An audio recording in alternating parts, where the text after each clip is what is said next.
નમસ્તે વિદ્યાર્થી મિત્રો, આજે આપણે નામાના મૂળ તત્વ ચેપ્ટર નંબર 3 એની ત્રીજી રીતનો અભ્યાસ કરશું. આગલી જે રીત છે એની આપણે આગલા ચેનલમાં આપણે વાતચીત કરી લીધી છે. આજે આપણે રીત નંબર 3 અધિક નફાની રીતનો અભ્યાસ કરવાનો છે. અધિક નફાની રીત વિશે કહીએ તો અધિક નફો કોને કહેવાય કે આપણે જે સરેરાશ નફા કરતાં આપણી અપેક્ષિત નફો છે એ વધારે હોય, એટલે કે આપણી જે અપેક્ષા છે એનાથી આપણને વધારે નફો થાય છે તો એને અધિક નફો કહેવામાં આવશે. આપણી અપેક્ષા હોય કે 2 લાખ, બરાબર, તો એના કરતાં આપણે 3 લાખ કમાણા તો 1 લાખનો જે વધારાનો નફો થયો એને આપણે અધિક નફો કહેશું. તો હવે આપણે એમાં કેટલા સ્ટેપ કરવાના છે? તો એમાં આપણે 6 સ્ટેપ કરવાના છે અને એનું આપણે એક સૂત્ર બનાવ્યું છે કે રો અસ પા.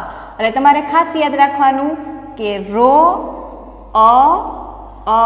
સ પા.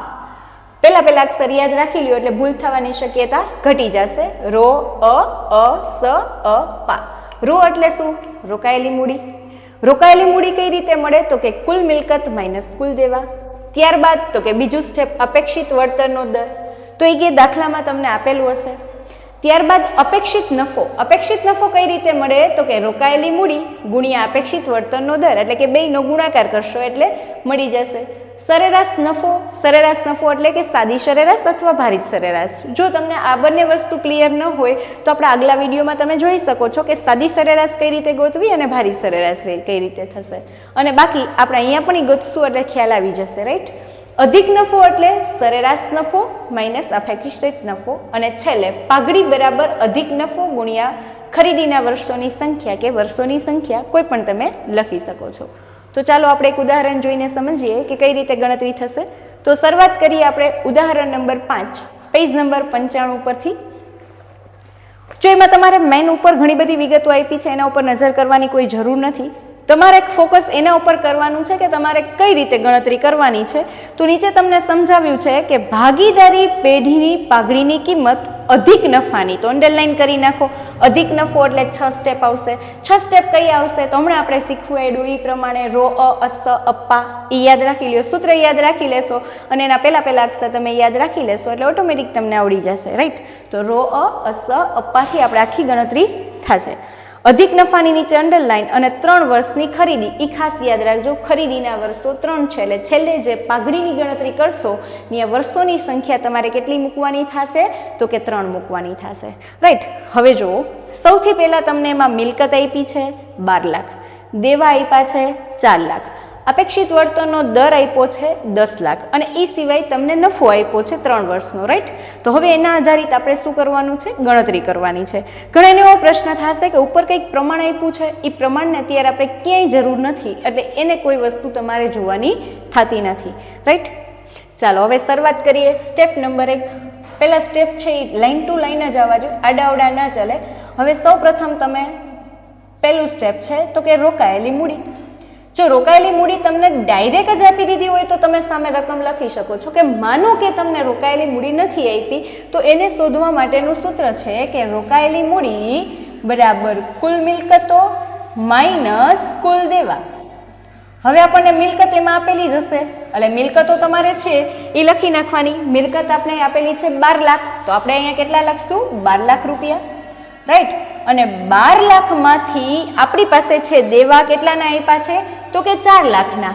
એટલે અહીંયા લખશું 12 લાખ માઇનસ 4 લાખ અને ટોટલ આવશે. અહીંયા તમારે ગણતરી કરવાની છે 8 લાખ. તો અહીંયા લખવાના થશે 8 લાખ. 12 લાખમાંથી 4 લાખ જાય તો 8 લાખ આવે અને એ તમારે એક્ઝેક્ટ સામે રકમના ખાનામાં લખી નાખવાના થશે 8 લાખ, રાઈટ? ચાલો હવે એના પછીનું બીજું સ્ટેપ છે અપેક્ષિત વળતરનો દર. એ તમારે પ્રશ્નમાં આપેલો જ હશે, અપેક્ષિત વળતરનો દર. તો એ આપણને દાખલામાં આપ્યો જ છે તો ઉપર પ્રશ્નમાં આપ્યો છે એ લખી નાખો. કેટલા ટકા આપ્યો છે? તો કે 10%. તો એની એક્ઝેક્ટ સામે લખી નાખવાના 10%, રાઈટ? હવે ત્રીજું સ્ટેપ છે. ત્રીજું સ્ટેપ સહેલું છે કે અપેક્ષિત નફો. અપેક્ષિત નફો કઈ રીતે મળશે તમને? તો કે રોકાયેલી મૂડી ગુણ્યા અપેક્ષિત વળતરનો દર હવે જો અહીંયા હું તમને એક વસ્તુ શીખવાડું છું કે જો સૂત્ર છે છેદમાં 100 કરવા હોય તો છેદમાં પણ 100 થાય, અને જો છેદમાં 100 ન કરવો હોય તો અહીંયા તમે પર્સન્ટેજ પણ લખી શકશો, રાઈટ. એટલે રોકાયેલી મૂડી આપણે સ્ટેપ નંબર 1 માં શોધી લીધી છે. કેટલા છે? તો કે 8 લાખ, તો ત્યાં લખી નાખો 8 લાખ, રાઈટ. હવે અપેક્ષિત વળતરનો દર એ પણ આપણી પાસે છે. કેટલા ટકા છે? તો કે 10%. અને કોઈ પણના 10% કરો એટલે ખ્યાલ જ હોય કે 1 મીંડું ઘટી જાય, રાઈટ. તો હવે એનો જવાબ કેટલો આવશે? તો કે 80,000. તો અહીંયા તમારે લખી નાખવાના 80,000.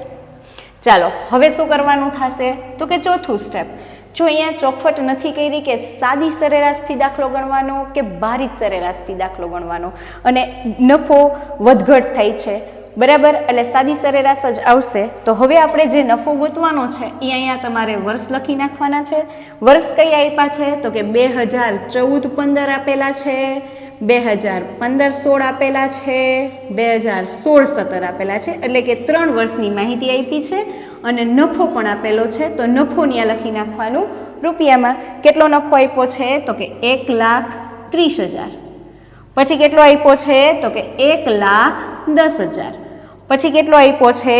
તો કે 1,20,000, રાઈટ. હવે સાદી સરેરાશ છે એટલે હવે અહીંયા સૂત્ર લખવાનું કે સરેરાશ નફો બરાબર કુલ નફો છેદમાં વર્ષોની સંખ્યા, બરાબર. હવે આનો આપણે ટોટલ કરવાનો છે. 1,30,000, 1,10,000, 1,20,000. એટલે ટોટલ આવશે 3,60,000. કેટલો આવશે? 3,60,000, રાઈટ. અને કેટલા વર્ષો છે? તો કે 3 વર્ષની માહિતી આપી છે, 1, 2 ને 3. પહેલાનો સરવાળો કર્યો 3,60,000 આવ્યા.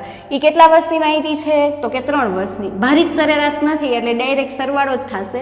3,60,000 ના છેદમાં 3 એટલે 1,20,000 આપણને શું મળશે? તો કે નફો મળશે. આ 1,20,000 નો સરેરાશ નફો એ અહીં એક્ઝેક્ટ એની સામે લખી નાખો એટલે આપણને ખ્યાલ આવે, બરાબર. આપણી અપેક્ષા કેટલાની હતી? 80,000ની. આપણને નફો કેટલો થયો? 1,20,000નો. એટલે ઓટોમેટિક આપણે ખબર પડી જાય કે અધિક નફો કેટલો હશે? 40,000.